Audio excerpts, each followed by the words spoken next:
তাদের বক্তব্য খুবই স্পষ্ট। আমরা দেখতে পাচ্ছি বিগত ফ্যাসিস্ট আওয়ামী লীগ জনগণের উপরে যে দুঃশাসন চালিয়েছিল, যেভাবে জানমালের ক্ষতি করেছিল, আয়না ঘরের মাধ্যমে, ক্রস ফায়ারের মাধ্যমে, ফাঁসি দিয়ে এই দেশের আপামর জনসাধারণের সবথেকে প্রাণপ্রিয় নেতাদেরকে তারা হত্যা করেছিল।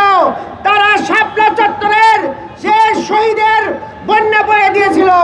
তারা সেই বিডিআর হত্যাকাণ্ড, পল্টন হত্যাকাণ্ড সহ অসংখ্য হত্যাকাণ্ডের মাধ্যমে মানুষের রক্ত নিয়ে খেলা করেছে।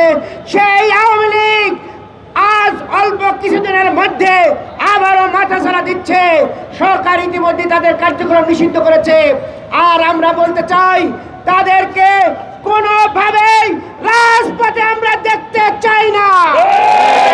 সরকারের কাছে আমরা বলতে চাই, আরো ট্রাইব্যুনাল গঠন করুন, দ্রুত তাদের বিচার করুন এবং বিচারের মাধ্যমে তাদেরকে আইনগতভাবে চিরতরে নিষিদ্ধ করতে হবে।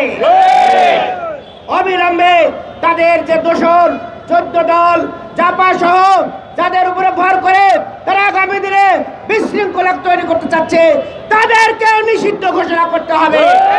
এবং আমাদের যে 5 দফা জুলাই সনদের আইনি ভিত্তি, পিআর সিস্টেমে অবাধ এবং সুষ্ঠু নির্বাচনের পরিবেশ সৃষ্টি করতে হবে।